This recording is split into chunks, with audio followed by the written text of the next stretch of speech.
Seriously, you want me to clown like that? Oh, it's over. And he's running all this. Oh, I'm a gag. Well, who's going to ask me the questions? You? Yeah. Oh, no. You got a book? What? I'm supposed to know the answers. You know all the answers. Okay. To be a mother of a house and a father of real children? Well, first start out by saying I am the mother of my house and I am the father of real children. Well, that's obvious. No, not to the audience out there. So, to you. To me it is. But I'm saying, who do I talk to? The camera? The camera. Look at the camera. Do you want to take off your glasses? Not really, but I will. Good. I want to see your eyes. Thanks to my baby. I'm lovely today. I'm not bothered. He's so cute. Where you get him from? Gagging. I'm getting too close, honey. I know where to look. Okay. Wait, don't get nervous. No, I'm not nervous. Okay. It's all right. It's cute for you, too. The legendary. But I'm not vain. But you know who you are. Okay, but that's vanity for me to say who I am. Living legend of all legends. What is it to be feminine then? Like a woman, like you. Aren't you feminine? Or do you consider yourself to be masculine? I think I'm androgynous. And so? So what's a real woman? I would be considered bisexual, I guess, because I have sex with women and men, or at least I did. For the past 4 years, I haven't had a woman. Oh, yes, I have. Oh, I lied. The child in Jersey, she came over here and took me to the hotel and lusted for my body. And I let her get a taste of the sunshine. And she's in love. Every time I go to the Jersey ball, she's at my life. She wants to marry me. I'm told I'm not marrying. Oh, yeah, I also have kids. I have two, a boy and a girl. Being a father to them it's one of the most beautiful things that has happened to me. I've always wanted to have children, and when they came about, it made my life whole. But now having them, I have to separate them from the kids in the house. I love both of them, both groups. So what do you do for your children? I try to tell them the right way, and let them know that it's not easy. And for those that want to join the drag race, it's definitely not easy being a drag queen, right? I won't consider myself a god or nothing like that, but both the kids in my house, the House of LaBeija, and my real children, they love me dearly, and they prove it in many ways. My kids will fight, even my daughter. You can't say nothing about me.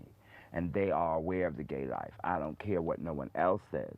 I felt that it was best for me to bring them into the gay life so that they can see the positive side of it, because they're going to already know about the negative side from the straight people. They're going to always hear, oh, this and that and this and that. So I wanted them to understand that it's not all bad, because it's bad in their life, too. The straight life has its bad side, too.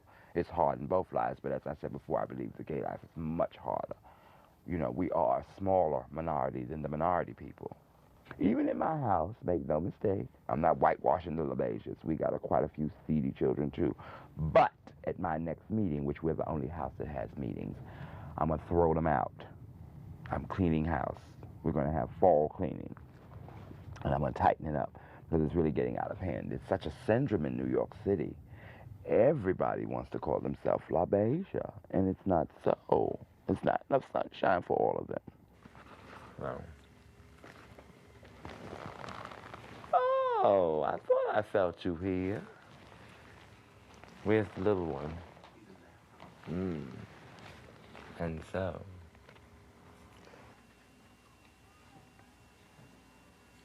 Some of them, I like them more than just being their mother.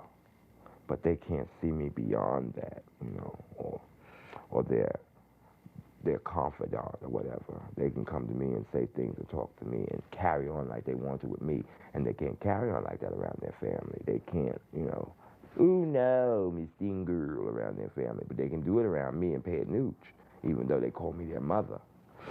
But around their families, they can't do that. And then they don't have to worry about hiding the fact that they're gay around me, because I'm gay. So in one respect, I guess I soothe them, and I'm glad I can. I have kids. I have kids in my house that go to school and work. Believe me, and I always try to guide them in that direction. I've even told some of them they want to come home to go to a ball, like leave school for a few days to come home to be able to walk on the ball or go to a ball. No, the balls will be here when you finish going to school. Go to school. That's why when people say a lot of kids want to be gay to run away from the responsibilities of being straight, it's not so, because being gay is much, much harder than being straight. So when you're straight, you're accepted because you're a part of the norm. But when you're gay, you're going against the grain. So that makes it even harder for you to be accepted. And don't let it be a fact where you've stepped out of the closet so everybody can see that you're gay. Oh, then you're really going to have a hard time. Society says you do this, you do that. Gay people go just the opposite. We're going to do it our way. Fuck you. Excuse the expression. And they go on and do it. And then they don't like that. You know, society doesn't like anybody that goes against the grain or against the norm. And really, a lot of people don't realize that there's been gay around for a long time. It's just coming out of the closet now, coming to the surface now. We've got gay senators. We've probably had gay presidents. We've had gay kings and queens. You know, like I said before, most of us are born this way. We don't know why. As we grow older, we have urges for the same sex. And it's something that I can't explain. But it happens. And if they don't want to accept it, then that's them. But people are going to be people, and they're going to do what they want to do anyway, as long as they're not oppressed, by a government. Like, for instance, if you were living in one of those states like Russia, I guess they call it a totalitarian state, where you can't do what you want to do, then that's different. You have to sneak and do it. But like here in the United States, you're supposed to be free, although you're really not, but, free to a certain degree. We're always going to have wars. We've had armies in countries from when time began. That's that power struggle. Somebody wanting to rule somebody else. It goes back to what I said yesterday. It's always somebody that feels that I'm going to tell you how to do it. And if you don't want to listen, I'll bring my army and whip your ass, and then you'll do it. So we're going to always have that. I feel the military is cute for the protection of the country, but we don't always use it just for protection. They use it to intimidate, other countries and make them see things their way. And that's why we'll always probably have wars, until eventually somebody push the button and blow this earth up. So we are really living on the edge, really and truly. Although they say, it's democracy over here. The president has the power to press that button. They say the Congress can stop it. But if he press it, they can't stop the missile from going. There you go.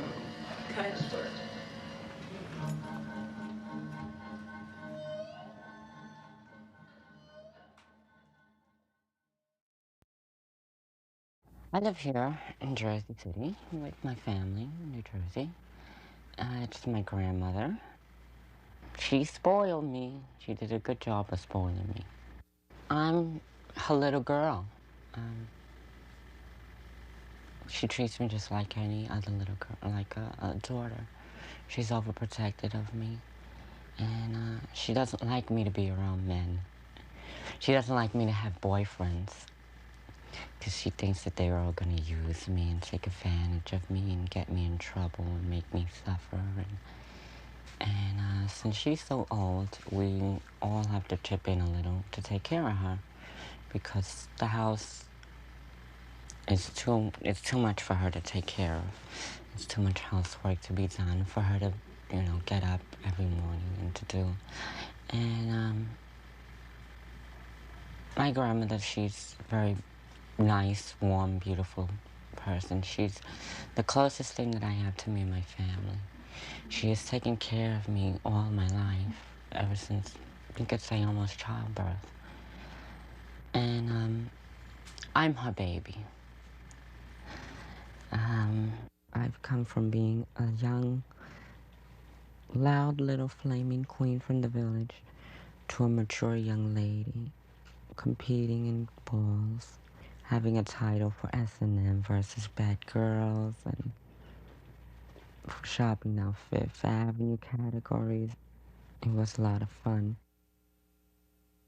I live with my family. They consider me to be a girl. I mean, they all call me Venus, and, you know, it's like, it's beautiful. I love it. Well, I always knew I was going to become a girl. Ever since the age of maybe 7 or 8 years old, I always felt like I wanted to be a pretty lady, and I wanted to do fashion shows, and I wanted to be a gorgeous glamour girl. But for those who can't accept me, I guess it's just because they refuse to see it, and they don't want to understand it. But every lady in their own way, every female in their own way has something beautiful and has some kind of finesse about them.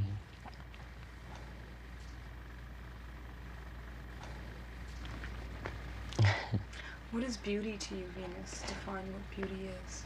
Beauty? Well, beauty can mean a lot. Beauty is good skin, perfect teeth, pretty eyes, perfect nose, soft lips, silky, beautiful, gorgeous hair, beautiful fingernails, toenails, body features. That is all part of beauty. And taking care of yourself and keeping that beauty and that youth. Because if you don't take care of it, no one else will, and it all fades. And what are you gonna do when the beauty fades?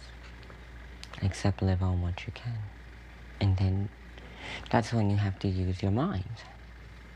Not only live off your beauty, but you have to live off your mind, off your intelligence. And everyone should use whatever little intelligence or every bit of intelligence that they have and put it to work and make use of it. Because beauty isn't everything. Beauty can also be only in the eye of the beholder, as they would say. Rico, he's only 19 years old. I'm 22. And I've been with him a year and a half already. Since he was 17 going on 18, I've been with Rico. And he's had a lot of problems in his past. His family has practically disowned him since he was very young. He was a runaway. His stepmother used to beat him a lot. I guess I turned his life around a lot, in a big way. He hasn't been in any trouble, thank the Lord. And he thinks about good things. But it's like at this point of our lives, both of us, we're going through a little bit of changes because since the fact of me having to be home and taking care of my grandmother, and he's staying with his sister in Brooklyn, he doesn't like it because he wants to be with me, and I want to be with him. But right now we have to accommodate what's going on, and we just have to take it one step at a time. But I know that in the time that I have been with this man, I know that he hasn't done anything badly enough to upset me, as far as maybe cheating on me with another girl or doing anything wrong or getting himself in trouble. So he's smart, you know. He thinks about doing the right things.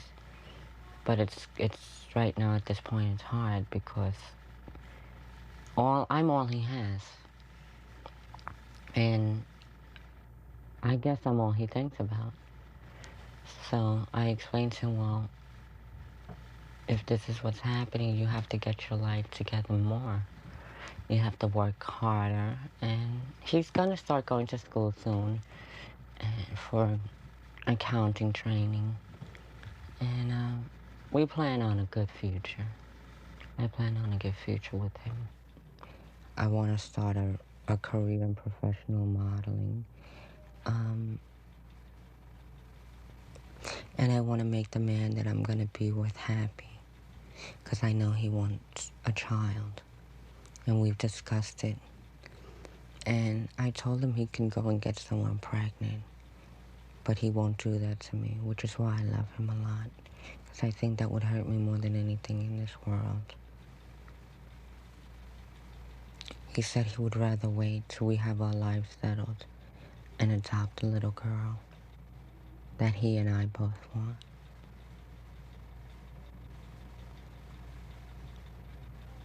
I just hope to God that nothing in the long run stops us.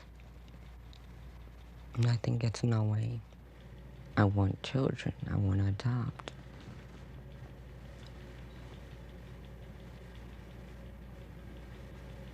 I want to be with the man I love. And if things just don't work out with him, then I'm still going to go for it. And just do whatever it is and be on my own.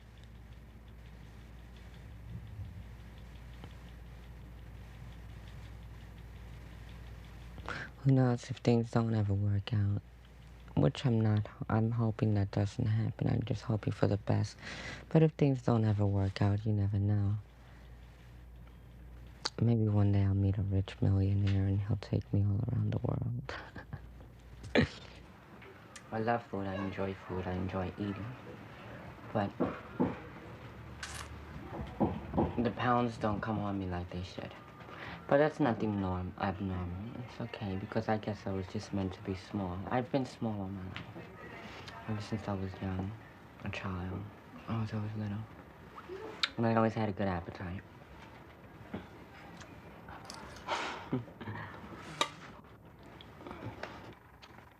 Wait a minute.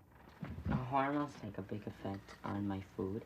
They let me eat a lot. They give me a real good appetite. But also, it makes me very weak at times, and it makes me very edgy. It's kind of like when a girl gets her menstruation. It kind of gives you that effect because it takes over you emotionally. And, you know, any little slightest thing could bother you. And, it's like if I do have it seems like something like, you know, it's like an emotional stress that it's like if you have a period or something. And, it just, any little thing can bother me at times on hormones. Like, say, a day after I take a shot. And it's like, I'm real nasty. Real edgy. But, sometimes it makes me feel very good. It makes me feel very feminine. And, you can notice the change. You see? I told you I have a good appetite.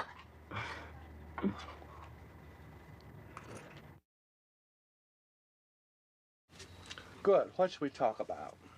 Well, how about the balls? Whose? I mean, which ones?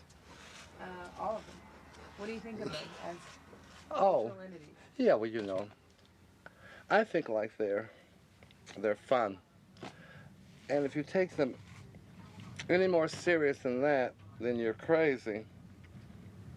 But a lot of the children do. They're like the last really, what can I call them? Very selective. They're definitely gay affairs.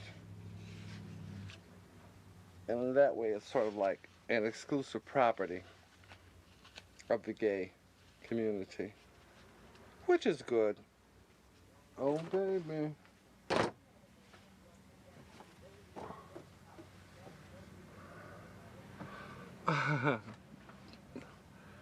Thought I lost him. You know, this is the fun about drags. Being able to assume an entire new personality. I'm getting ready for surgery. Major surgery. With any luck, we'll get a Liz Taylor here. Like I'm not careful, though, we might get a baby Jane Hudson. That's what you call a little instant mini facelift.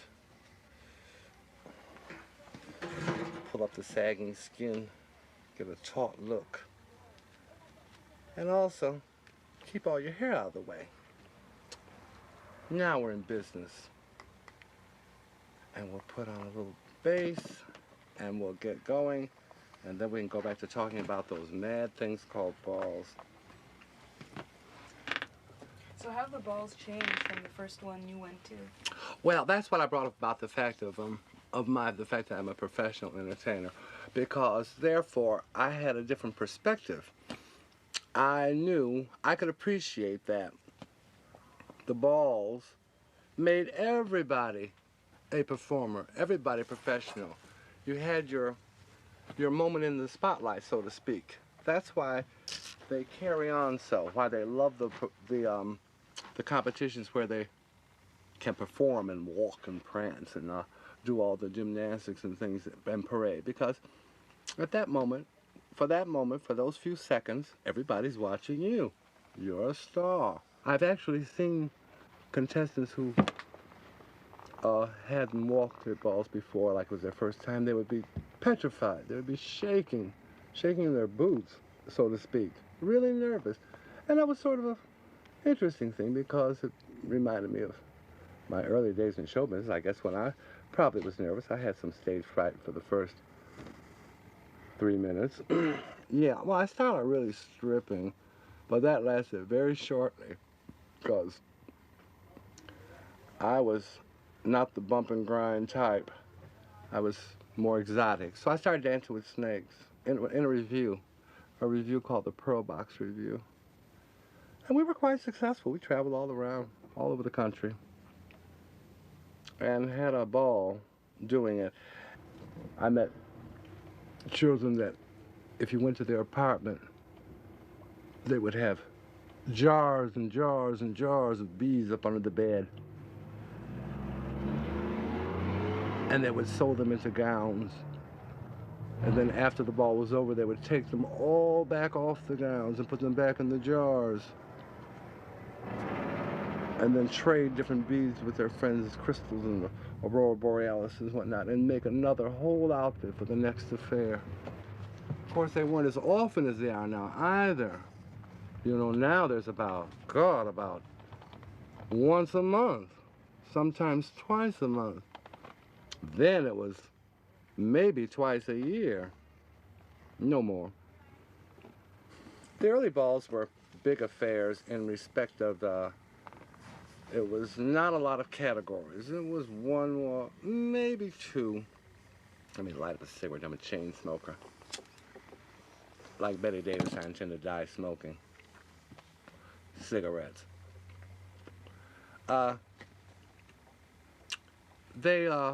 They went more for simplistic things for costumes.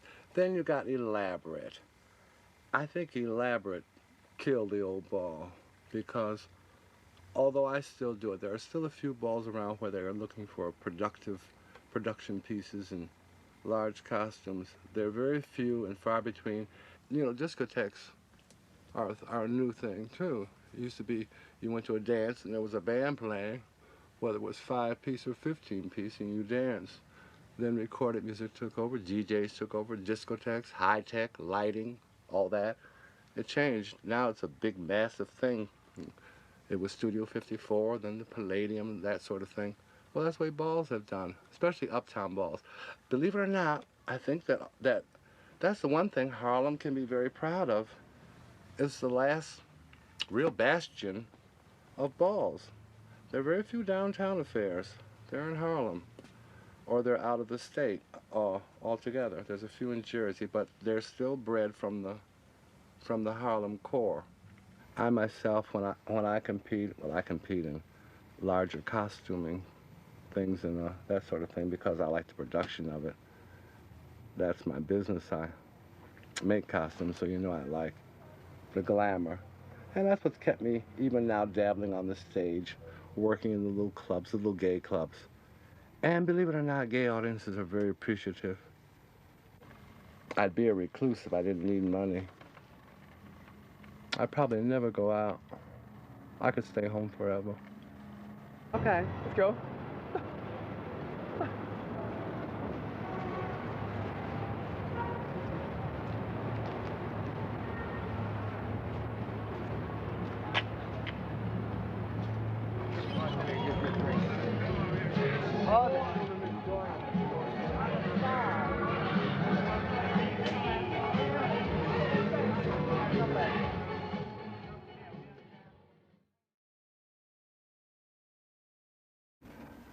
Religion is a morality. Like government, you must have it. People need it. People need the guidelines. But like the government, like life, don't take it.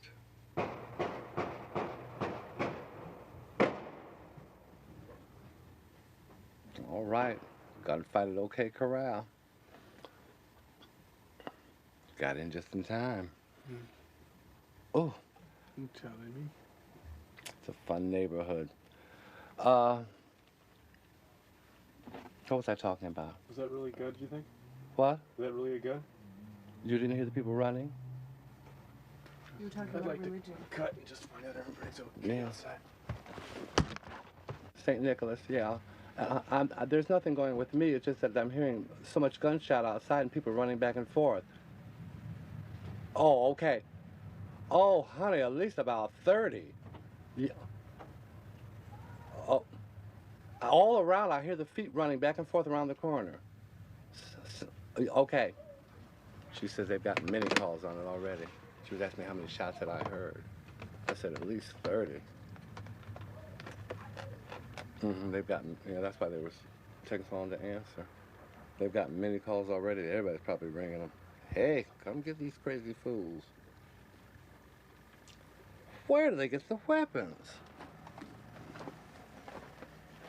Don't ask, please. Well, baby, they better hurry up and get here, or I'm gonna be late for work. Because you think I'm going out there, you're crazy.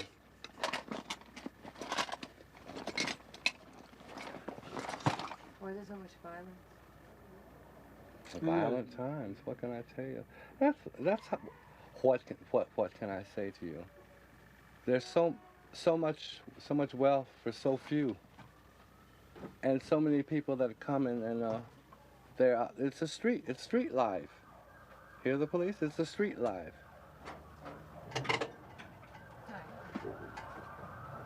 These people out here selling drugs, and to them that is a job. That's a 9 to 5. Hear them? And it's a way of life.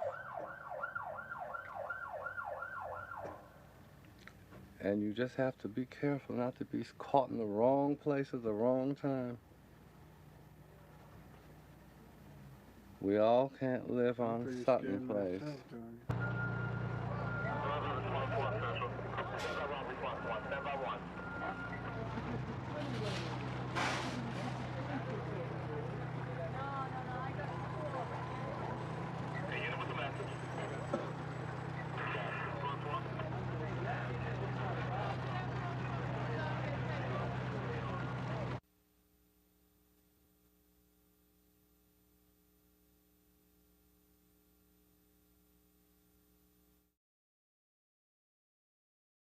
Oh, wow, that's what I gotta do. Put the tape on, Jan. Yeah, I want to see. I want you to get me walking, so you'll have me done up in that costume. You understand what I'm saying? So you'll have me done up in that costume. Yeah, okay, great. I don't care about the whole film. I don't care what they say. I want to see me in some kind of production piece one time.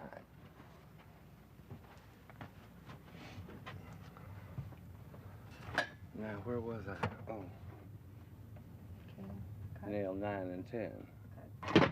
Oh, what was that? Oh,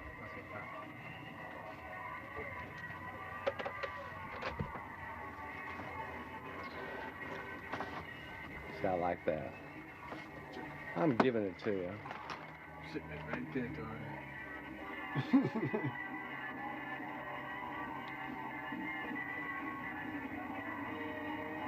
Love that music. Oh, baby. They had a time getting that collar up on me. All those feathers. I love a ball. I can get all those different colored feathers on. Alright. But it was gorgeous. But like I said though, you did, you did a very good job on your outfit. It's very pretty. Oh, she's my girl. She's good competition. Uh-huh. Always love it when we compete. That's the part that you won, right? You won that one? I lost. Oh well. Can I tell you? Who won that one? Davis won. That's yeah. twice? Twice what? That's... Well, I won last year. I won the last 3 years. We're tied back up now. 3-3? No, it's 4-4. 4-4? Tori, did you make some comment about the competition between you and Avis? About the competition between you and Avis? Oh, we compete every year there. We compete a lot of places. She was at Fire Island too with me. We always compete. We're Say Avis and friendly. Avis and I, we always compete. We usually end up competing against each other at these larger balls where productions are carried on, and we're like friendly enemies, you know. We're in dead earnest competition on that stage, but we're still friends, you know. If she needs a lift there, I'll take her. If I need a lift, she'll take me. She won at that ball.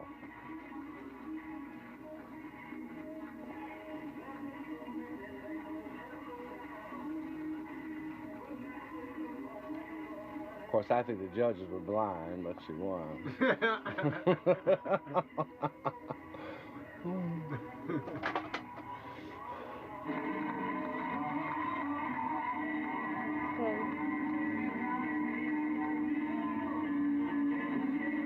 Excuse me, honey. We got my eye cold. Let the bird by. Yuck. Hack. Wop. Wop. Wop. Bam. Boom. Jam. Wham. Throw down, just jam it right in.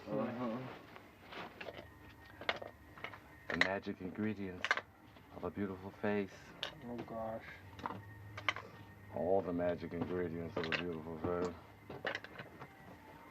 I'll be If I alright. get a chance, I might be able to do my heels at the club. What's wrong? I'm just tired, that's all. Yeah, you're getting bad. Don't forget to you ain't got to take more cough medicine, do you? No. Good. Television is not even television. Television is mother and father. We've become a TV race. You grow up on television. You learn from television. Nobody reads books anymore. When I was a child, I had a whole bookcase full of books. I don't even know anybody nowadays who's read the standards that you were supposed to read. Moby Dick, David Copperfield, Treasure Island. I used to collect L. Frank Baum books. I had 13 of the Oz books before I departed home to go to college. I wonder if they're still there. If they are, they're worth some money. I think I'll write Mother and tell her to send me my books. I think what it is that, not putting TV down, but as I recall, when you read a book, you've got to create your own scene. You've got to take the words and use your imagination. Television does that for you. The sets are there. The characters have faces. Everything's laid out. All you do is enjoy the action. So then when you turn the TV set off and it comes time to apply that gray matter and that imagination to creating something, you can't. You have to grow up very fast in the city to survive. I came here at a late age, and I'll be damned if I almost didn't survive. So I know that you have to grow up fast if you live here, and especially if you're in the gay community or in the gay life, because it's not easy. No matter what rule you apply to racism, bigotry, to the gay situation, the same rule applies to all of them. It's merely a question of ignorance, of not knowing the subject you're not liking, of not understanding what makes them tick, and therefore not wanting to be bothered. And it's passed on. You're told something about that sort of people, not to bother with them, and you don't. I think that's why New York, in a way, and the West Coast also, has a very large gay population. Whereas if you go to Kansas or Middle America, you won't find that quantity because of the urban attitude. When you live in a big city, you are so busy trying to survive that you really don't have too much time to just like anybody. Oh, come here, my little fuzzy bonnet. Let me see if we can get you on over all this hair. I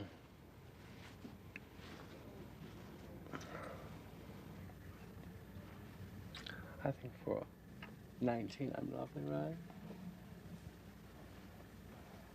Not bad for 29 either. Not even bad for 39, right? Not even bad for 49, right? So, you know, I'm tearing it up for 50, right?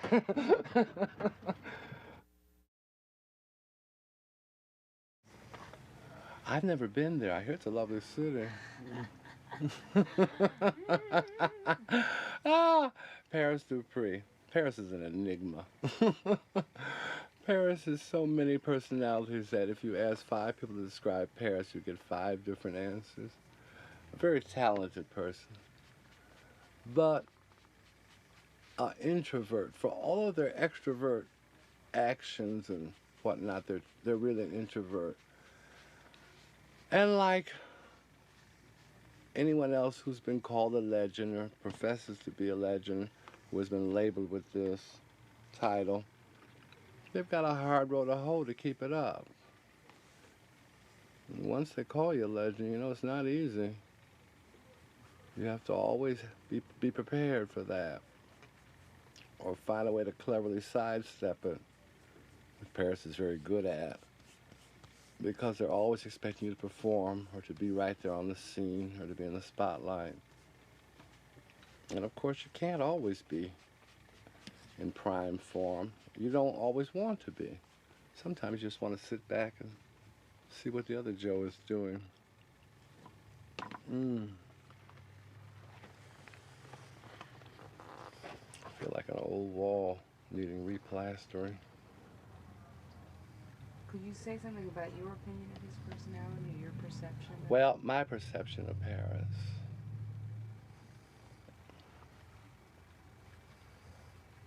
I think that Paris is a hungry person. A person who is talented and hungry. Hungry for not having quite found the right niche, the right place.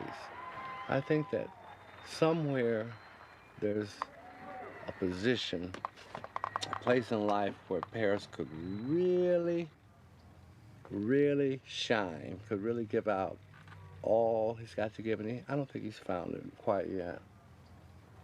And Until he does, it's a conflict of personality is going on inside of him. That an enigma. What can I tell you? Paris, like I said, is more to himself and very protective of his realm around him. And he does not allow kids to get close to him unless he wants them to. You know, I don't want to talk too much about Paris because me and Paris grew up together and we're very close friends. And I don't want to lose that friendship because I might say something that he will take wrong and then there'll be confusion. And I don't want to have that with him. So, you know, I'm not going to say but so much about Paris because I love Paris. Like I said, me and Paris I've known Paris longer than I knew Dorian. I've known Paris longer than I've known Avis. We both came from Edgecombe Avenue. Me, Paris, and then LaBeija, we grew up together. And, Did you go to school together? no. Paris and Lynette went to school together. I went to Catholic school. They went to public school. Paris and I got closer in later years, like from the staircase days, like 78, 79 until now.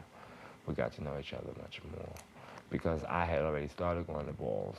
And the first ball that Paris came to and won, Paris wore an outfit that I had wore. I had wore a solid mirror gown with a mirrored line and a balloon coat. And there was a ball that I went to and they had grand prize for gowns and they had grand prizes for dresses. And I walked for the gown category and I won grand prize. And Paris walked for the dresses and he happened to make a mirrored dress like my mirrored gown, but it was a dress and a balloon coat. But it was a coat to the knee and it wasn't to the floor like mine. And I complimented him on it and he was worried that he wasn't going to win. I said, you're going to win. And he did win. And we've been close ever since then. But he started like maybe 4 or 5 years after me going to balls. My first ball I went to, I didn't win. My second ball, I got grand prize. What year was that? Oh, now. Ooh, like 60, 67, 68. No, it was 67, because 68 I got the first big trophy at Barbarella's ball. That was an 8-foot grand, which looks something like this 13-foot trophy back here. That one part that you see there, the 8-foot grand was on that order. It was red and gold. That was the first big trophy ever given. Between me and Dorian, with our ideas and with Dorian's creativity, we're not to be stopped, you know, really. When it comes to outfits and all of that, they really don't want it. Because Miss Dorian is a miracle worker. she can, things that I think of that I don't think can be done the way to do it properly, she can do it. If I come to Dorian and say, well, Dorian, I want this collar to sit this way and do this, she would say, well, no, you can't do it that way. You have to do it this way, and it'll sit better that way. And when she finishes and when I finish, very rarely it has happened that I've come to Dorian and she's made me an outfit and I didn't win. Very, very rarely. I can't really remember a time that I've lost in one of her outfits. Of course, I know there's been a few times that I've got first. But then again, that's very rare. That outfit that I wore, the gold one, Dorian made it in no more than 5 hours. Like I tell you, she's like a witch. She has a magic wand, and that's that sewing machine. She's done it for me many times. The Cleopatras that I did both times, Dorian made those outfits. The first time I did it, I was at the ball and she was home sewing. When it was grand prize time, my outfit came to the ball in a cab, and I didn't even know what it looked like. I just knew what the drawing looked like, but I didn't see the finished product till it got to the ball, and I put it on and walked out and won. That's one of the first balls that I came to in boys' clothes and had them wondering which way I was going to walk. That was a fabulous feeling, too. It was buzzing all over the ball. Which way is it walking? Is it walking? Oh, I lived. But I didn't let them know I was living. You know, I acted very plain, but it was over. They just fed me. The whole night through, they fed me. The more they talked about me, the more I lived. And when I went downstairs, no one really knew I was downstairs except my very close friends.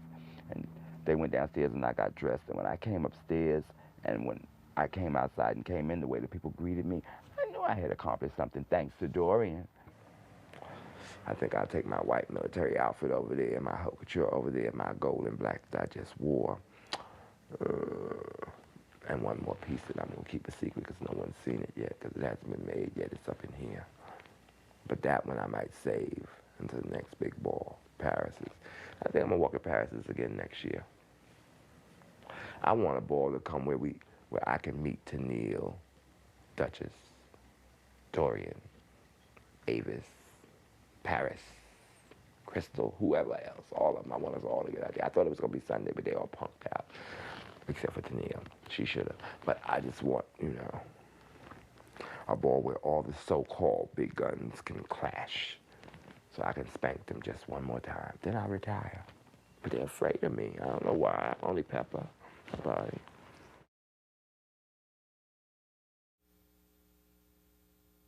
I don't like the House of Pendarvis. I love the House of Pendarvis for the fact that Avis is the means of support, which means that she's the second mother in my life.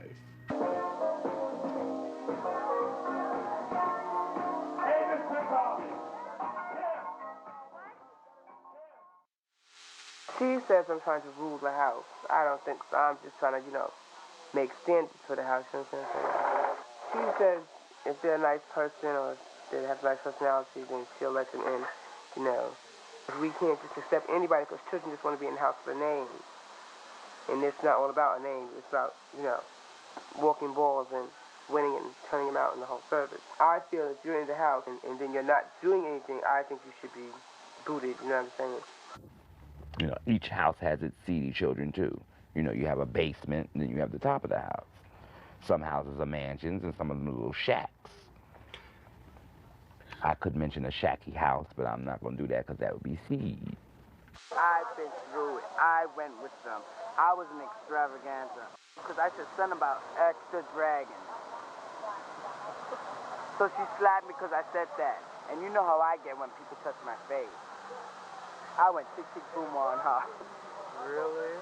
Said y'all never will be an extravaganza again. So no bother. It's just a house. It's not paying my rent. It's not putting food on my table. It's not putting clothes on my back. It's just a house. I don't hang out as much as I used to. I don't go to clubs like I used to. I don't even really go to the balls the way I used to. Because I just can't be bothered with all the shade. I'd rather be with the person that I love than to be around hypocrites and criticism and their evil little ways and their comments. If your belt isn't on right, Like as far as mother, father, and sister, and brother, and gay sister, and stuff like that in the house. That's just the group names. That's not really something you could say that's really true.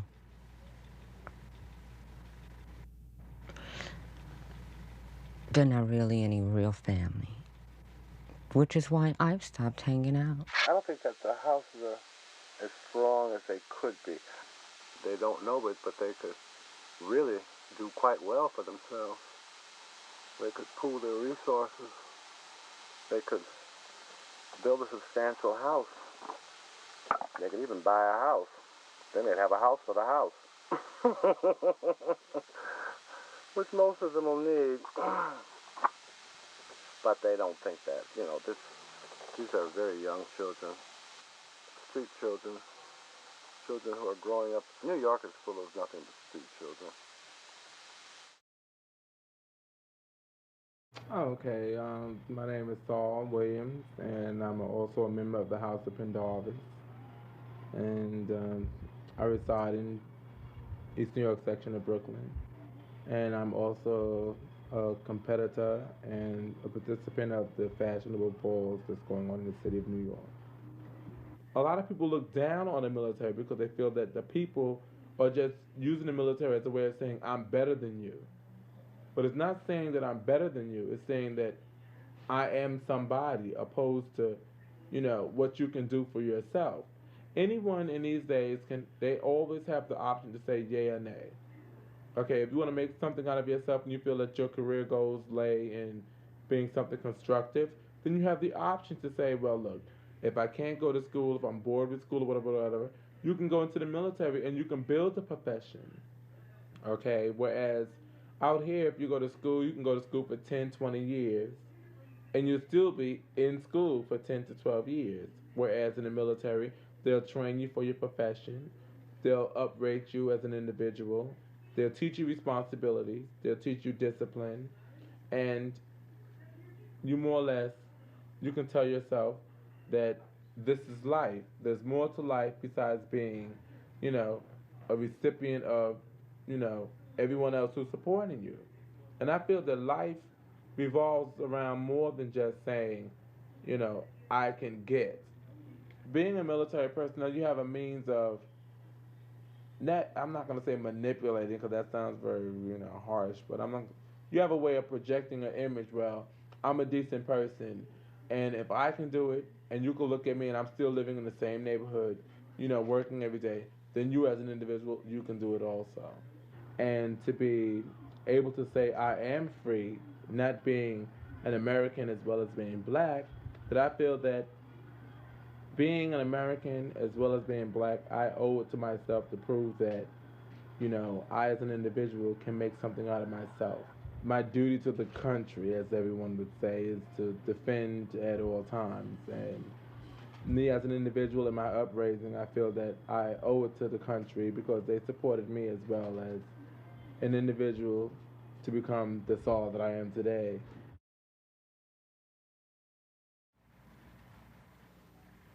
I'm Marcel Christian. I'm in the House of Christian. I've been in the House of Christian for 10 years. And the father of the House of Christian, his name is Erskine Christian, and it's a lot of houses, they take names like Dior or Saint Laurent, and they take other people's name. But the House of Christian, it's a real house because the father's name is really Erskine Christian, and that's kind of important. Okay, I write these booklets for the ball. They call idol sheets. And the idea of them is they're not scandal sheets or they're not gossip columns. They're idol sheets because they are meant to be read at the ball, if you could read them at the ball, those hours before anything starts. So it's like idling your time away. That's the concept of it.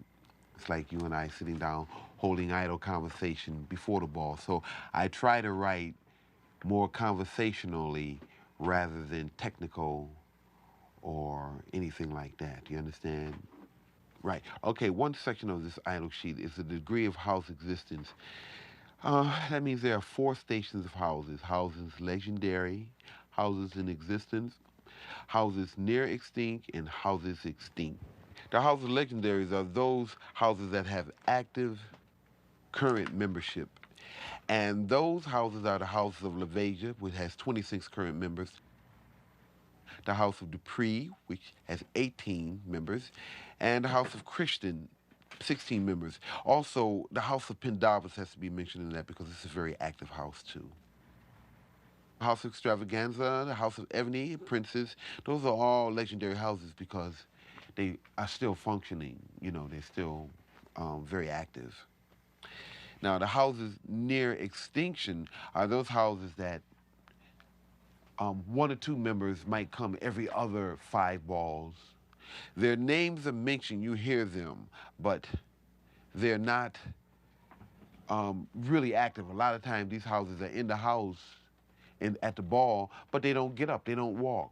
It might be 9 ninjas in the house, and 1 person might walk throughout the whole ball. Those houses near extinct are the Danka, Dior, Corey, Ninja, and Lloyd. I don't say Overness because Overness is going on its way sort of up because it's a new house, but it still has, now it has a lot of members. When this was wrote, it only had 3 or 4. Now it has a whole full house, so it could probably be known as a full standing house. Could you read the names of the houses extinct? Okay, the houses extinct are Cameo, Diamond, Echelon, John Dell, Lakins, LaMay, Mahogany, Plenty, Votique, and Grace, because those houses do not come to the balls anymore at all. The members have dispersed. Somebody will come to the ball and say, I'm from the house of Cameo, but how many people are left from the house of Cameo? Might be 10, but you don't hear from them. You just don't hear from these people. They don't come out. Why not? Because they're, I don't know, I like I say, houses extinct, they just become extinct. They just didn't stick in there. But for the listing of houses, it's a house, but it's not active. It's not doing anything. Those people are not even around. Most of these people don't even ever come to the balls.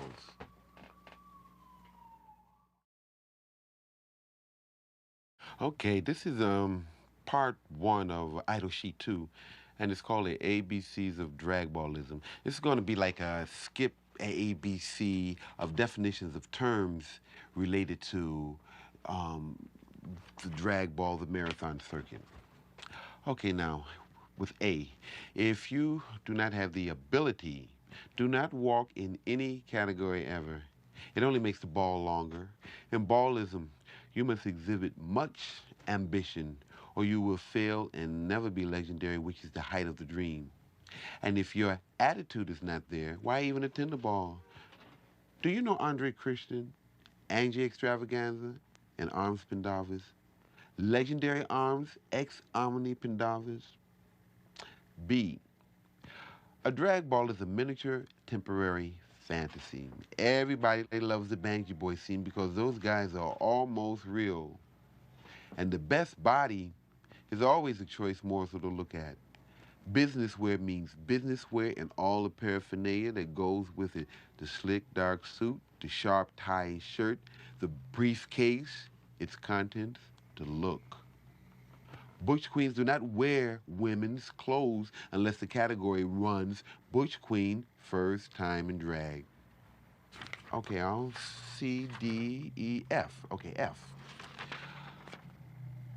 A true face is a vision of perfection to be looked upon once, twice, thrice, forever.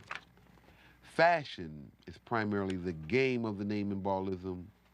A femme queen has a beautiful or real woman's face and presents the unspookable illusion of born femininity. Ball fever cannot be described, it can only be felt. Futuristic indicates the fashion to be worn after the year 2000. Now that's the letter F. Let's go into H. H. Haute couture simply means high fashion in the most exquisite form.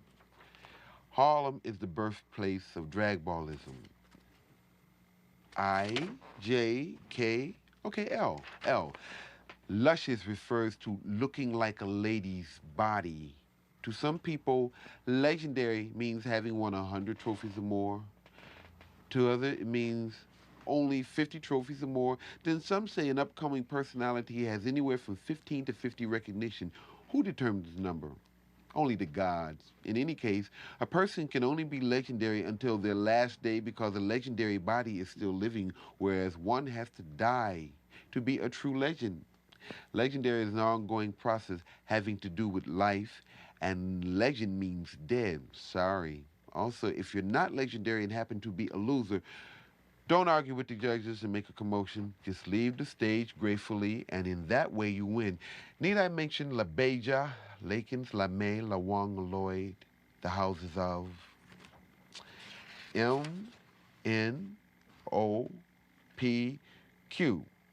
The word quasi means to have likeness to something else. This term describes the essence of dragballism. A drag affair is very much like a grand mixture of Broadway play, a Hollywood movie, and a Las Vegas production. Please out there.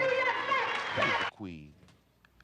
Well, a queen is a person who is very nice and wants to be loved and understood and be left the fuck alone quick. A queen mother is usually the head of a house matron or one of a number of some older matrons who've paved with blood, sweat, and tears and makeup the very highways you young girls are so liberally wearing your dresses and high heels throughout. R. Realness means to be unspookable and proud of it. Realness is a quality, a look, an emotion. No one can tell. Why worry? Perhaps you were born that way, perhaps not. But nonetheless, here you are in your no telltale appearance, fooling everyone, even yourself. You will win the trophy because you are superbly real. To vogue means to execute a series of precision movements That is a diverse combination of the Egyptian profile, a square framing of the face with rigid hands, a slight knee-bending walk, and modifying arm swishes. It culminates with making bodily triangles and contortions on the floor. So now you know how to vogue. That is, if you can read.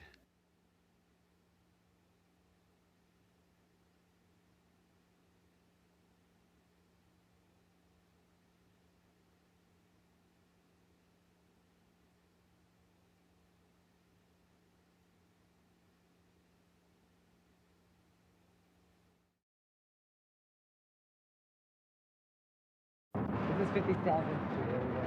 So 42nd Street would obviously be that way. I'm so excited about these pictures. I am so excited. And if I don't win the contest, at least I'll have a few pictures to show around some agencies.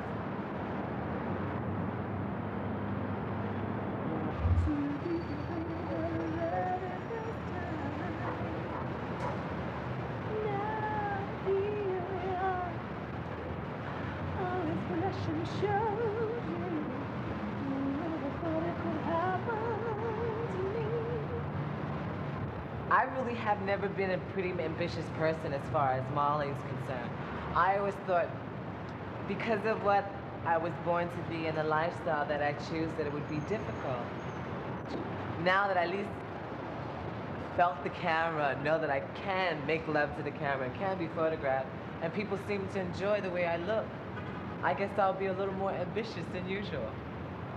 I honestly think if you didn't call me on the phone and tell me about this certain little contest, I would never have really thought about Molly too much. I mean, any woman who appreciates her own look, her own beauty, will evidently enjoy being photographed in any particular participation, even just for the fun of it. It doesn't even have to be for professional reasons.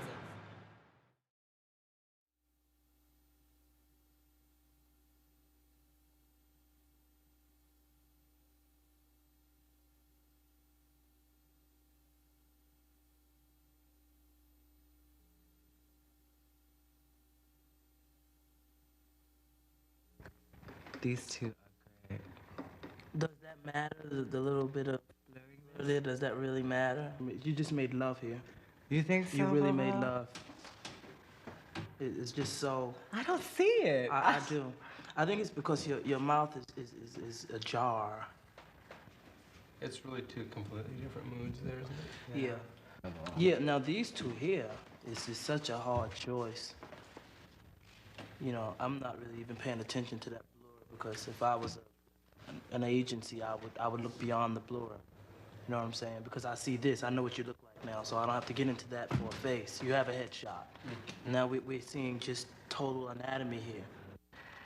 It doesn't look hard like a man's picture, but it doesn't look soft. I mean, extremely soft like a woman's picture. It just looks like this perfect sculpture, you know? It's the 87 woman there. Is it possible that you could just soften that just a taste? Make me beautiful, Joseph. But you are. Thank you. Come on.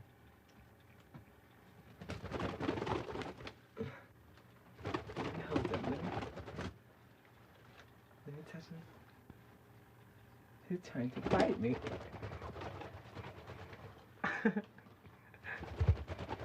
It actually took a whole lot of ambition and determination to do what I'm doing. Obviously, being just an ordinary person means, you know, I mean, everybody is everybody, but I'm just saying, if you come to think about it and you realize exactly what position I started from scratch, and I got a little Snickers on the way up. It wasn't easy. I had a hard time making this decision for myself. Now that I have done it, I'm really amazed at it myself. Sometimes I look in the mirror and I can't question the doubt that I was anything else but what I am now, you know? So I try more or less to enjoy it. I feel great about it.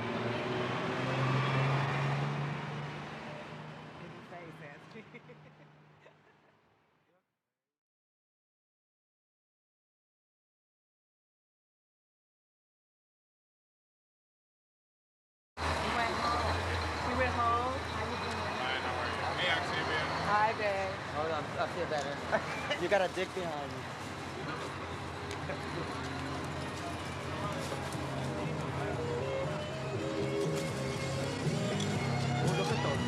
They had a real nice knife. Where's the knife that looked like a gun? Look at that switchblade. My husband bought me one. A fiercer one than that. Fuck with me. Oh, let me see. Fuck with me. Let me see. Let me see it. I broke it. You're gonna pay for it? Oh, that's weird. Go ahead, Octavia. Make me happy. Oh, these are nice. Wait, girl. Can I see that mirror 1 second? That. Cool. Let me see. You're funky, girl. Funky. So is your mouth full of lipstick. Let me see. Even instantly called it. Cool. Oh. Let me see. How you doing?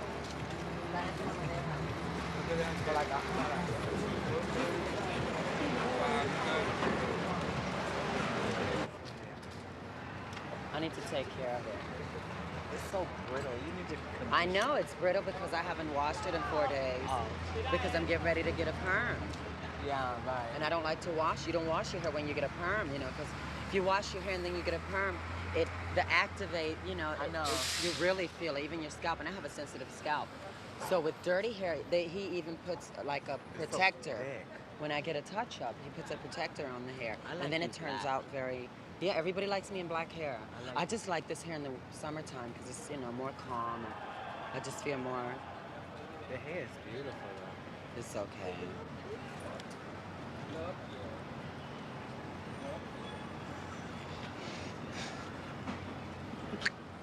Look at Coco. Look at her. I'm going home, honey. I'm not. Ciao. I think I love your haircut.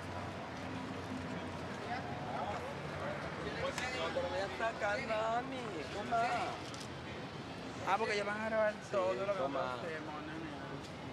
Dame. Why? Come on. I believe in God. I definitely believe in God. I love God. I speak to God every day and every night. It's not a thing that I wanted to be a faggot or gay. It just was in me, and I became that. And I still don't believe that when I die, if this is the way it's going to be, that God's going to say, oh, you was gay. Regardless of how good you were as a person, you were gay. Since you was gay, hell, as they say, that's where hell is down and heaven is up. I don't believe he's like that. So all that these churches and all these people, that's all man saying, imposing their thoughts on you. That includes the Pope. He's a man just like everybody else, you know. And that's the one thing about the Catholic Church that I kind of, you know, they want you to look at the Pope like he was God. He's God here on earth. But he was born just like I was. I speak to my saint. I talk to her. And I know she hears me. And I ask her for little things. And I do little things for her. And it's like we have a little relationship. I asked the priest that. I said, you say, you know, supposed to love each other. We all supposed to love each other. What makes it so different? Because I choose to have sex. Sex is not the same as love. Which he told me that was a good question, but we were never able to really go into it because he had other things to do. He said he would talk to me about it later, but we never got into it, and he never answered my question. I pray for happiness. I pray for my grandmother's health. I pray for my health. I pray for my lover's health. I pray for all sorts of things. I pray for nothing to harm me or the people that I love around me. I pray for my friends, for them to be healthy and happy. I pray for the friends that I have not to hurt me. Why would they hurt you? Because people are evil in general from jealousy. And I pray for each and every day to be better and better. I just hope when I die, God forgives me for what I have made my life, and that I think that he knew what I was going to be the day I was born. I think he had this all planned out to find out how I would take this and how I would carry it. You know what I'm saying? I think God does things because he wants to know if he gives you this and if he gives you this honor to make me pass as a woman, what would I do with it? I believe that we're all supposed to pay for our sins, but God forgives those for them sins. God is supposed to forgive his children for their sins. We all go through our punishments with the Lord. And I've been through a few. You should only have to answer to one person or one entity, and that's God at the end, for those that believe in him. I don't think no man or woman has the right to tell you, that includes your mother and father, when you get a certain age, how you have to live. You live your life through it, because you're going to answer for it when you die, not your mama, not your papa. The last time I was in a church was in Detroit, Michigan. And I was there because they paid me. I was hired to pretend I was a prophet from Louisiana named Mohammed what? I forgot something. I wore a turban and a mustache and a long robe and took my snake and sat up on the pulpit. And the minister told everybody I was a prophet from Louisiana and I only spoke French. And he charged them a certain amount of money, and for that money he told them a secret message, which was a 3-digit number. And I'll be damned to show you how the Lord looks out for the ignorant and the set upon. The number came out. And of course I got a rebooking because it was such a sensation. Oh, Prophet Elijah, that was my name. I'll never forget it. Oh, those people, they only knew I was working 3 blocks down the street in a club.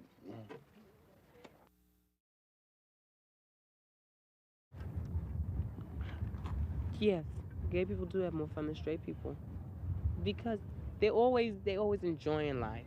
They really don't spend time they spend time on their bills and everything else like everybody else, but though they really don't have the time to say, oh, woe is me because I have this problem, because they're not going to look at their problems. They're looking at, oh, I want to go out tonight and I'm going to do it.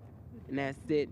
Go out, have fun, come back in the house and say, I shouldn't have done that, but I'm glad I did. Because it probably even happens to you many a time. You went out, and you said, I shouldn't have done that, but though, you know what, it was great, because I did it, and I had fun, and I was talking and walking around, enjoying the music, and I danced, and that was it, right? Okay, then, see? That's it. And you didn't spend your time worrying about, oh, this is going to happen, or this is going to happen, that's it. You're supposed to let yourself go and have fun and everything. Act crazy if you want to. Be serious if you want to. Cry if you want to. Laugh if you want to. And that's it. Because a lot of straight people, they're even saying now, gay people are best people to hang out with and party and everything, as long as you tell them and you let them know where you stand when it's sexually. Bang. I say, oh, you're just finding that out. I said, you're stupid. You're ignorant. Because gay people have always been like that. If you let them know where you are, that's it. What made me decide on being gay was the fun that gay people have. No matter what they're doing, they'll have a ball. Be it in the most boring place in New York, they will make it fun. When I was straight, I used to go to clubs and be a wallflower. Now I'm me. Wherever I go, I'm going to have fun. Straight people don't know how to have fun. They're boring. You go into a gay club, And then everybody's having fun. There's a little group over there laughing at this, and there's a little group over there kikiing at that. You don't find that in straight clubs. In straight clubs, you're a man. You have to act like a man so that you have to have this image so that the girls could, oh, please. There was time for that shit. I would like to tell them, but I just can't. I don't have the guts or the courage just to go up to them and say, look, hey, I'm gay. I love my family, no matter how tired they have been to me in my life. And I wouldn't want to lose them. And I'm scared of that. You know, I'm scared that my brother, being the only one I have, tell me, well, you're a homo, I don't have nothing to do with you. I wouldn't know how to live with that. And we're sitting in the park, and a whole crowd of straight boys comes over to our side. And they started yelling things like, we are on a mission. Our mission is to end AIDS. And how do you end AIDS? Kill all homos. If anything hurt the gay life, it was AIDS. Just when things were going along so well, doors were opening up, AIDS came along. And like a house of cards, so many things fell. And at first I would think, oh, well, I don't really know anybody who has it or anybody who's, you know, gone. Now I can accumulate a list that's slightly frightening. They're going very fast. Why do I keep condoms in my bag? Why? Because they're the best protection from AIDS.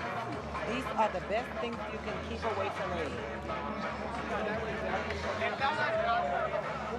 Some of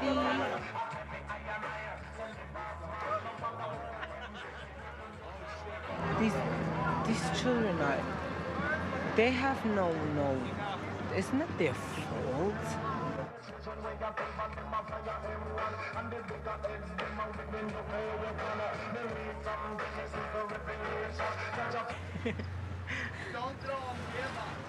Can you train an animal like this? She's an extravaganza.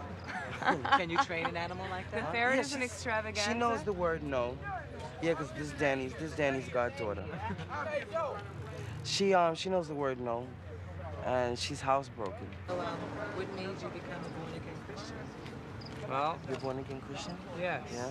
Yes, I am. My brother is. He is? Yeah, I was in Lower East Side practicing my gymnastics.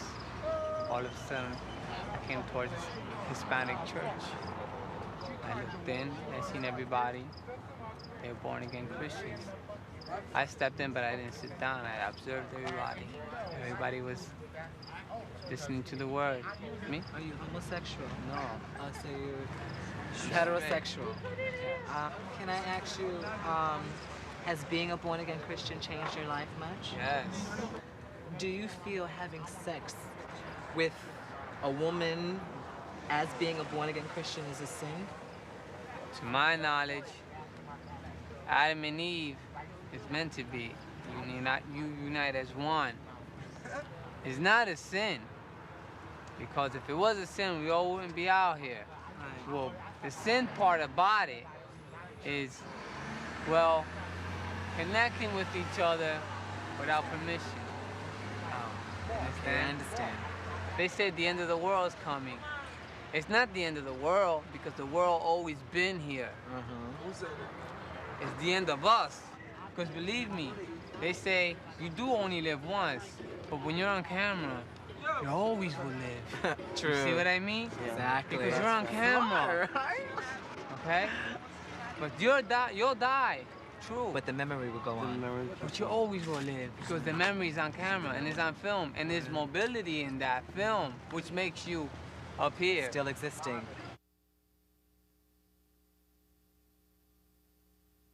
Religion, people all have their certain beliefs, and to convince each other it causes war and destruction. Then you have a president who are causing certain activities that eventually is going to start onto trouble All too. that money, you know? why so make think bombs? About it, We are destroying ourselves. Right. We're destroying ourselves when we have sex because we know of this disease, but yet we still indulge. Still do it. That's right. Believe me, you can look healthy, look strong like I am now, but you're really dying. Right. It's the inside that counts. Of course. You're right. Forget the surroundings, because you and I are brothers and sisters in Jehovah's world. I really consider you my sister, my loved one. And then again, you can be my far enemy. And we don't have to be from the same parents. I'm still your sister. Right. We build our own church. And believe me, one day everybody's gonna open their eyes. Because there's only one narrow path that we have to walk. If you walk the wide one, what happens? We all separate. We fall, we collapse, and we burn.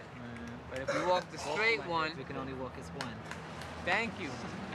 Jose, it was You're with really me. nice. You're with me. It's really nice talking to you. You too. I'll see you more.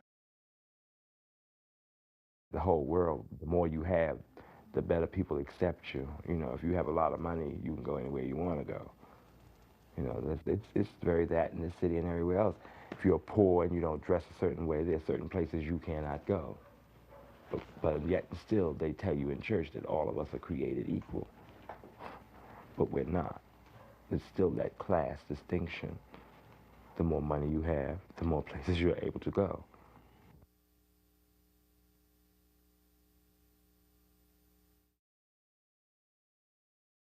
Park where Willie is dancing.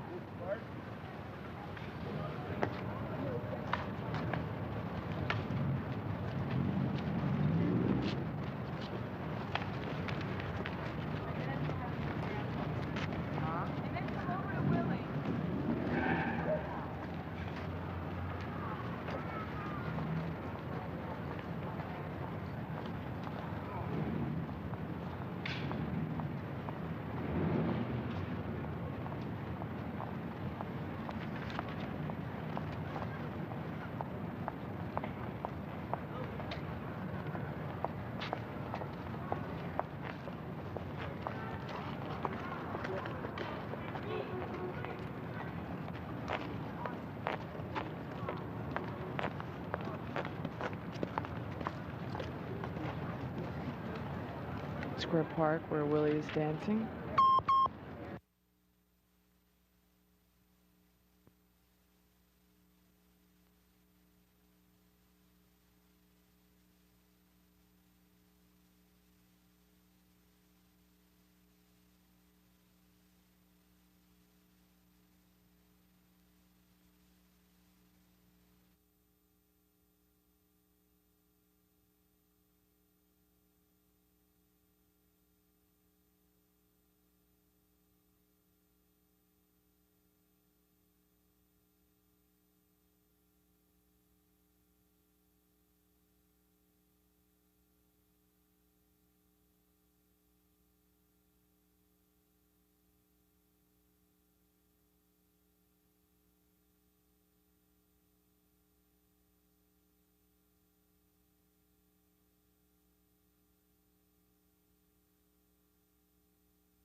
And this will all be yours if the price is right. Let's see what he's worth. I'll pay. Oh no. $2 for that young fella there. I'll put in another 2. I'll raise it another 3. No, I'll raise it 10. Let's play I'll lawyer. give $13 for that boy. Let's play lawyer. It's this boy? You wanna play lawyer? Let's play lawyer. I'll pay you $13 to pay for that boy. You have Hello. Hi. I'm getting everyone. Hi. $33. Let's play lawyer. What? Let's play lawyer. Yeah, let's play lawyer. Coco. That's Troya. Get that Troya. That's Troya. Let's Troya. Oh boy. Why not? Come on, let's go play. Oh, my hands are sticky. Let's play lawyer. Yeah, let's play lawyer. Let's lawyer. Come here. Erica. You gonna play? Let's play lawyer. Why Let's you here lawyer. so straight up in the front? Let's play lawyer. You relaxed it? No, I closed your What? eyes. And then I had your hat on. Oh, that's motherfucking good. right. Let's play lawyer. With Latoya. Let's play lawyer with Latoya. Huh? How do you play lawyer?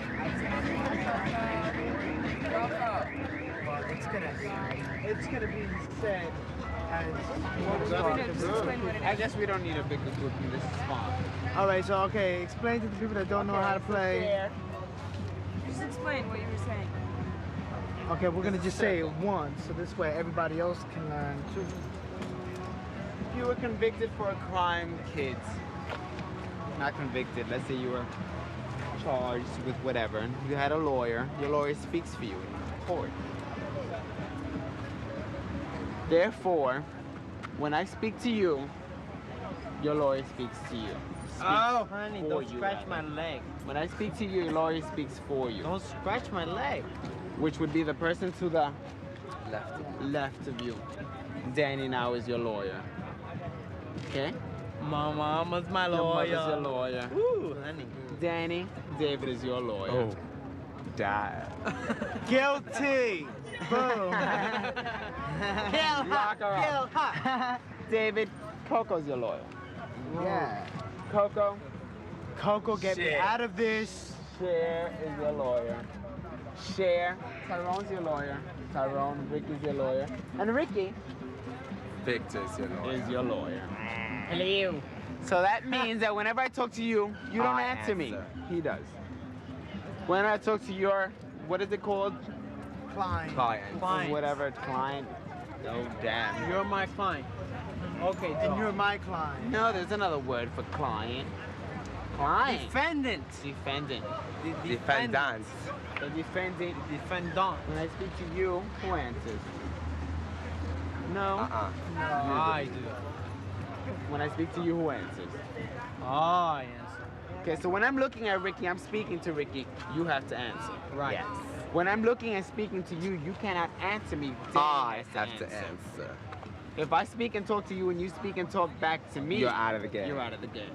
If I speak and talk to Ricky and you don't speak for Ricky when I'm speaking and talking to Ricky, you're out of the game. So your name is? Your name is? Coco. What's my name? David. Your name is? David. Your name is? No, you don't answer, honey. She answers. Miss here, if you don't get it together, you're out of the game. Get rid of her. As a matter of fact, get out. Get out. Get out. Get out. Mark, come play lawyer with me, Come on, Mark. Come on, you know how to play lawyer, Miss Thing. Please. There goes my lawyer. Well, then we'll have it with this little crowd right here and we'll get it going.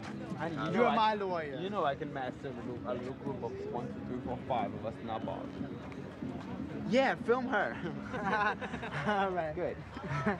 Okay, so you're my lawyer. Well, I'm your lawyer. No, you're my lawyer.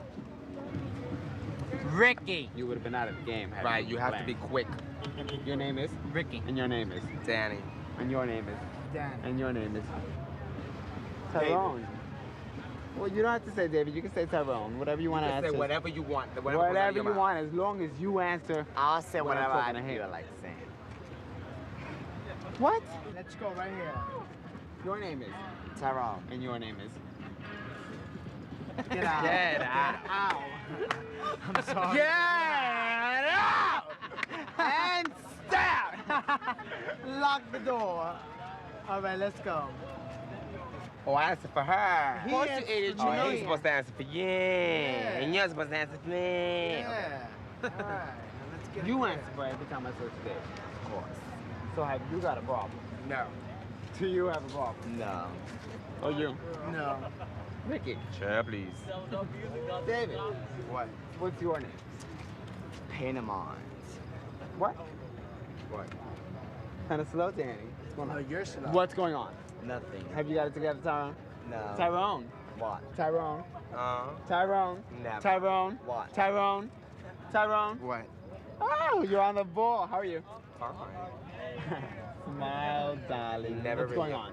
Nothing. What's your name? Tyrone. When were you born? 1969. How'd you get that nick? An accident. How'd you get that nick? You did it. That's a big pimple, Miss That's a Danny. planet. Well, that's a planet. Oh, Do you agree? it's Mars. No. Is that a planet, Danny? No. It wouldn't. What's your name, honey?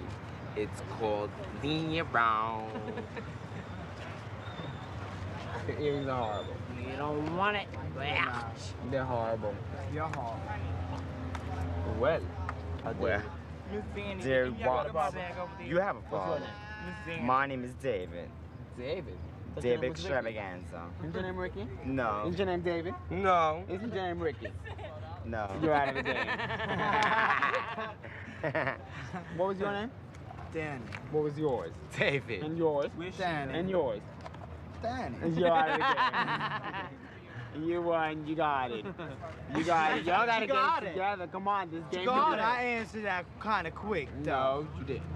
No, you You did. gotta be on it. All right, let's go On it, once on again. it. Let's Once get again. on it. Once All right, again. Jose, you wanna play You Laura? wanna play? Come on, let's play. Now that we all got it together. Jose, come here. Jose.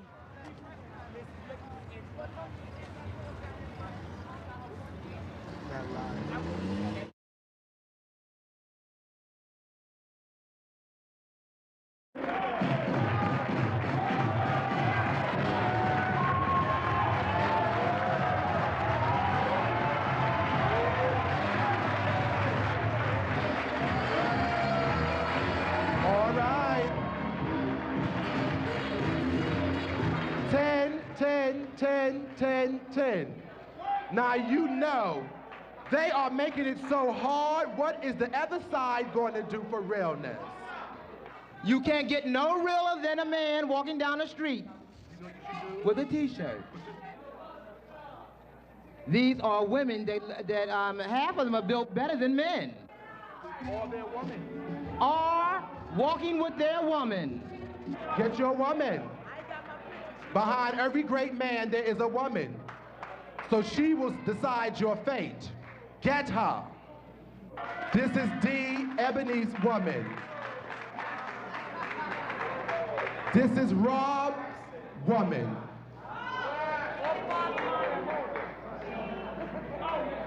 Okay, come with your ladies. D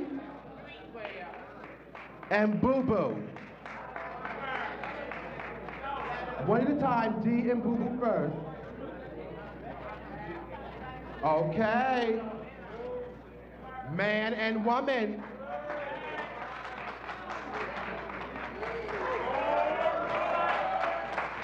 Couples, this is for Butch Realness. Because they all.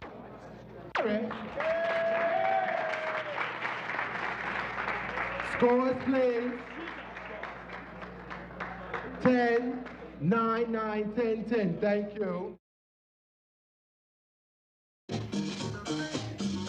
Bass, bass, and more bass. Can we get some applause for the Ray Quick Destiny? 10, 10, 10, 10, 10, and a 10. 10,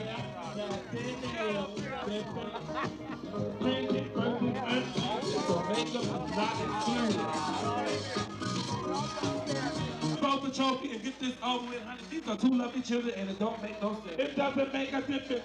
They both grand pride.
There's someone else who's gonna say.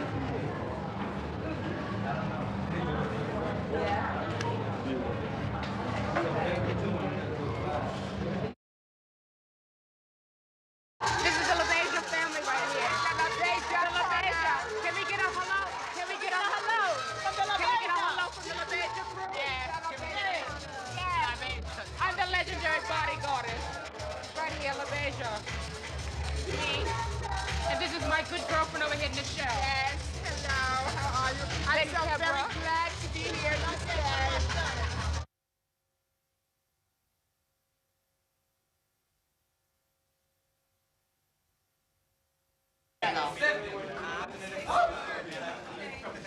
We're ready.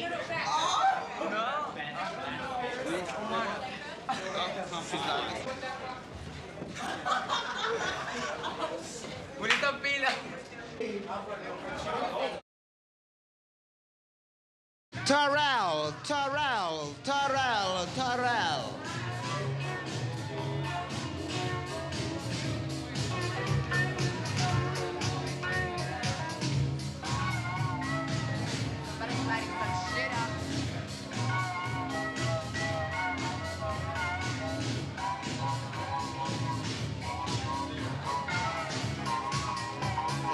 Okay, judges, Terrell score. Terrell gets a 9, 8, 7, 8.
Oh, no, ya no me han dicho casi todo, pero que ahora cuando llegue la otra, que es la que está encargada con el bol, con David, pues entonces me dice el resto de las cosas que están pasando. ¿Y la hermana? La hermana, pues, no sé.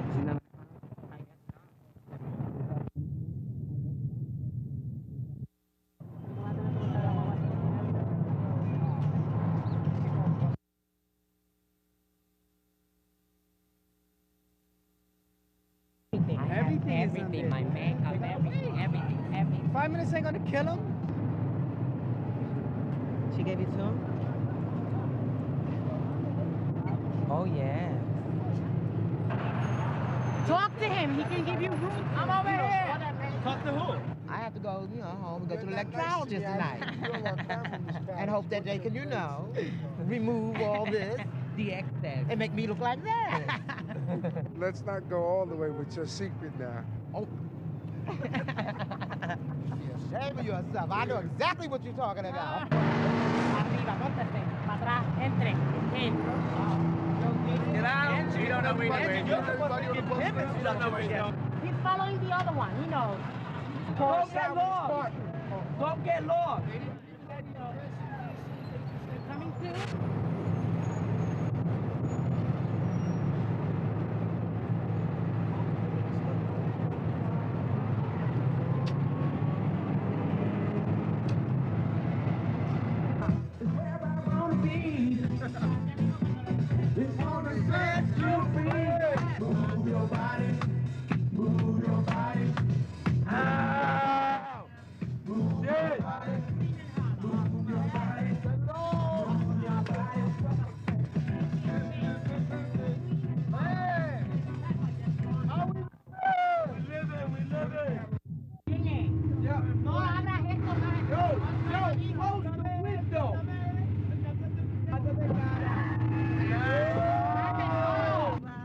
gonna do what I told you.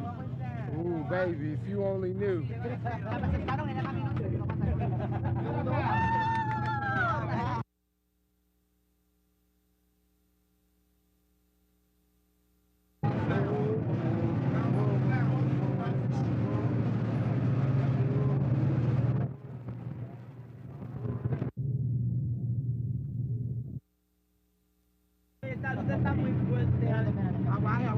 Antoinette said give them cake.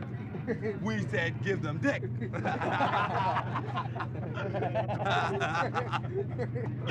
Ay, lo que has hecho, loca. Yeah, that one where I just told you about the pickup with the millionaire's daughters up at that girls' school in Springfield. They all come in Rolls Royces and Mercedes Benzes, and they all go up to Boston every year for a couple of days, and I've taken them every year for the past 2 or 3 years, so don't bump me on that one. Hey, listen, this is how you find trade. You look at the thumb and the feet. If they got 9 feet, that's average. 10 and over, look for that dick, baby. You got it. Yeah, okay, yeah, one time last year up in Boston, the tour guide was telling them about some of these ladies' stores with all these name designer clothing. She asked if the kids had seen them before, and the kids were wearing them. But my friend Patrick here, he's got trade for your nerves.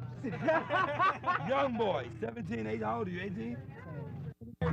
Trade is peanuts. Don't say it. Deek. See now. Big deek. We have to use the bag. Don't come in me, come on me. It's called safe sex. Right, Betsy girl? I'm making mothers right now. No, I'm not.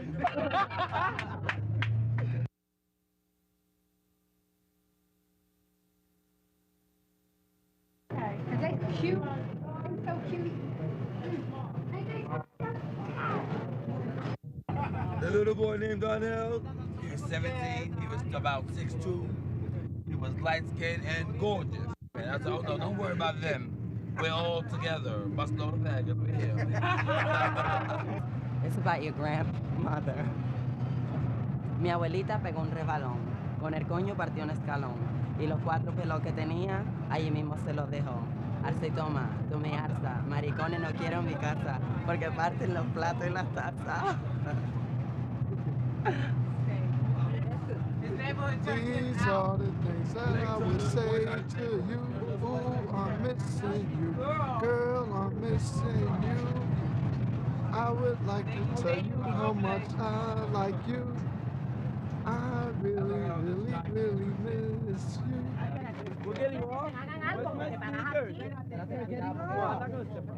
Are we getting off now? Yes.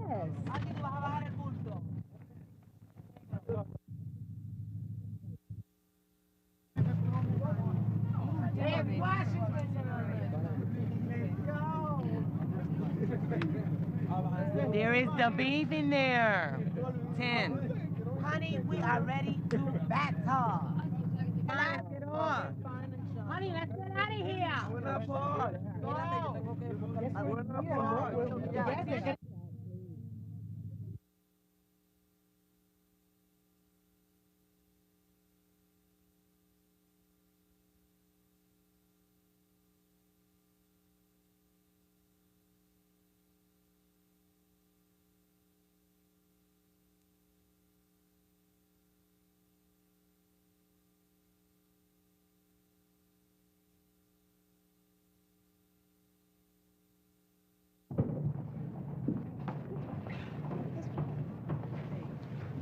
Bueno, mija, ¿para dónde cogemos?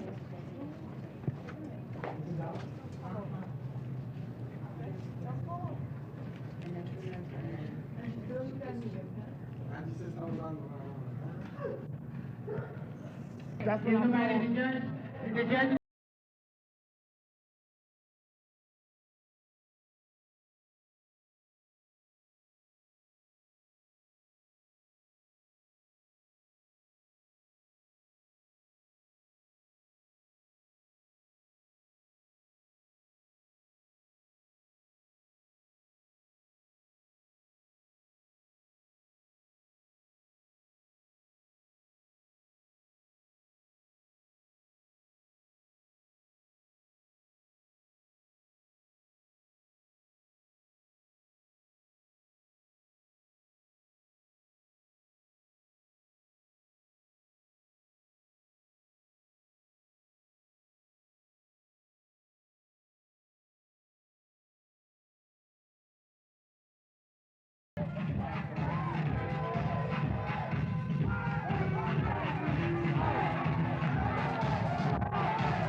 out. In all honesty, if they would have been there, Kim would have won. No. I would have still got first because that child was out. He was coming from Africa. It was high fashion sportswear, something you see every day, but different designers from other countries.